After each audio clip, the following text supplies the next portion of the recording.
اس نے ہمیشہ شہزادوں جیسی زندگی گزاری، پاکستان کے بہترین اسکولوں میں تعلیم حاصل کی۔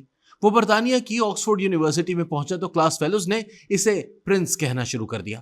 کسی نے سوچا بھی نہ تھا کہ پاکستان میں سیاسی حالات بدل گئے تو یہ شہزادہ ایک دن مزاحمت کار بن جائے گا اور ریاست اسے دہشت گرد قرار دے دے گی۔ اس شہزادے پر بغاوت، قتل اور دہشت گردی کے کئی مقدمے قائم ہوئے، لیکن ریاست کسی بھی مقدمے میں اس شہزادے کو سزا نہ دلوا سکی، اور پھر ایک دن یہ شہزادہ الیکشن لڑ کر اسمبلی کا رکن منتخب ہو گیا۔ کچھ ہی عرصے کے بعد اس شہزادے کو پولیس مقابلے میں قتل کر دیا گیا۔ قتل کے فوراً بعد ایک کتاب شائع ہوئی جس کا نام تھا دہشت گرد شہزادہ۔ آپ سمجھ گئے ہوں گے، یہ کتاب میر مرتضی بھٹو کے بارے میں تھی اور لکھنے والے کا نام ہے راجہ انور، جو کابل میں دہشت گرد شہزادے کے ساتھ مل کر کافی عرصے تک پاکستان میں جنرل ضیاء الحق کی فوجی حکومت کے خلاف مزاحمت کو منظم کرنے کی کوشش کرتے رہے۔ راجہ انور کی یہ کتاب ایک ایسے شہزادے کی کہانی ہے جس کا نام تو بدلتا رہتا ہے لیکن اس کا کردار نہیں بدلتا۔ ہر دور میں ریاست کی پالیسیوں کے رد عمل میں ایسا کوئی نہ کوئی کردار ضرور سامنے آتا ہے اور پھر ریاست اسے دہشت گرد قرار دے کر مبینہ غیر ملکی سازشوں پر ماتم شروع کر دیتی ہے، لیکن ان پالیسیوں کا جائزہ نہیں لیتی جو دہشت گرد شہزادے پیدا کرتی ہیں۔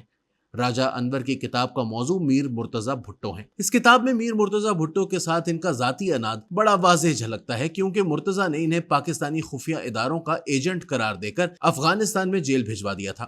یہ الزام ثابت نہ ہو سکا اور آخرکار راجہ انور رہا ہو کر جرمنی پہنچ گئے۔ ان کے کئی پرانے ساتھی اس کتاب میں بیان کیے گئے بعض واقعات کی صحت سے انکار کرتے ہیں، لیکن راجہ انور کے موقف کو آسانی سے نظر انداز نہیں کیا جا سکتا۔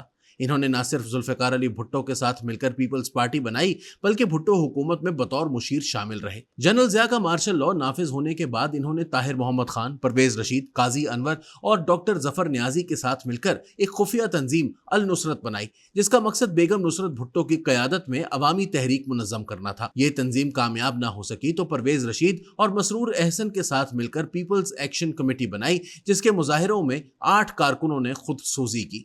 یہ خود سوزیاں بھی ذوالفقار علی بھٹو کو پھانسی سے نہ بچا سکی۔ بھٹو کی پھانسی کے بعد میر مرتضی بھٹو انتقام کی آگ بجھانے کابل پہنچ گئے اور راجہ انور ان کا ساتھ دینے کے لیے جرمنی سے کابل آئے۔ سیاسی کارکن جذبات کی رو میں بہہ کر مسلح کارروائیاں شروع کر دیں تو ریاست کے لیے انہیں غدار اور دہشت گرد قرار دے کر ختم کرنا آسان ہو جاتا ہے۔ ریاست خوف اور شک کا ہتھیار استعمال کر کے انہیں آپس میں لڑاتی بھی ہے۔ یہی راجہ انور کے ساتھ ہوا، جو بیگم نصرت بھٹو اور محترمہ بینظیر بھٹو کی تقاریر لکھتے لکھتے انقلاب کی تلاش میں کابل پہنچے اور میر مرتضی بھٹو کے شکوک و شبہات نے انہیں پلے چرخی جیل پہنچا دیا۔ 1981 میں میر مرتضی بھٹو کے ساتھیوں نے PIA کا طیارہ اغوا کیا تو راجہ انور پل چرخی جیل میں تھے۔ اسی جیل میں ان کی ملاقات ہائی جیکنگ کے مرکزی کردار سلام اللہ ٹیپو سے ہوئی۔ ٹیپو بھی مرتضی کی مرضی سے جیل پہنچا تھا۔ اس پر اپنے ایک ساتھی پرویز شنواری کو قتل کرنے کا الزام تھا۔ سلام اللہ ٹیپو نے 1982 میں جنرل ضیاء الحق کو دہلی میں حضرت نظام الدین اولیاء کے مزار کے قریب ایک فوٹوگرافر کے روپ میں قتل کرنے کا منصوبہ بنایا تھا۔ اس مقصد کے لیے اسلحہ اور بم پرویز شنواری نے مہیا کرنا تھا۔ شنواری یہ کام نہ کر سکا، جس پر مبینہ طور پر ٹیپو نے کابل واپس آ کر شنواری کو قتل کر دیا۔ شنواری کے قتل پر پورا شنواری قبیلہ بھڑک اٹھا۔ ڈاکٹر نجیب اللہ کی حکومت نے ٹیپو کو گرفتار کیا اور کچھ عرصے کے بعد اسے سزائے موت دے دی۔ راجہ انور کی کتاب میں جنرل ضیاء الحق پر سام میزائلوں سے حملے کا ذکر بھی ہے۔ یہ میزائل مرتضی بھٹو کو یاسر عرفات نے مہیا کیے تھے۔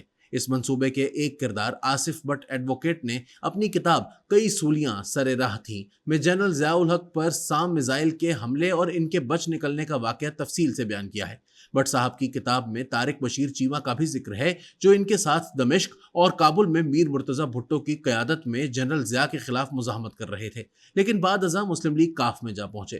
خود راجہ انور پیپلز پارٹی سے الذوالفقار اور پھر پل چرخی جیل سے مسلم لیگ نون میں پہنچے۔ ان کی کتاب بظاہر میر مرتضی بھٹو کے خلاف ایک چارج شیٹ نظر آتی ہے، لیکن کتاب کا مطالعہ یہ بھی بتاتا ہے کہ میر مرتضی بھٹو نے جو کیا وہ غلط تھا، لیکن انہیں غلط رستے پر چلانے کا ذمہ دار ایک فوجی ڈکٹیٹر تھا، جس نے پاکستان کے آئین کے ساتھ دہشت گردی کی، اور اس دہشت گردی نے ایک دہشت گرد شہزادہ پیدا کیا جس نے سام میزائلوں کے ساتھ جنرل ضیاء کا پیچھا بھی کیا۔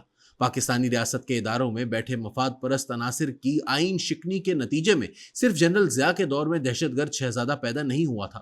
خود ذوالفقار علی بھٹو کے دور میں جب نیشنل عوامی پارٹی پر پابندی لگائی گئی تو اجمل خٹک سے لے کر اعظم ہوتی تک نیب کے سینکڑوں کارکنوں نے کابل میں بیٹھ کر وہی کیا جو بعد میں میر مرتضی بھٹو نے کیا۔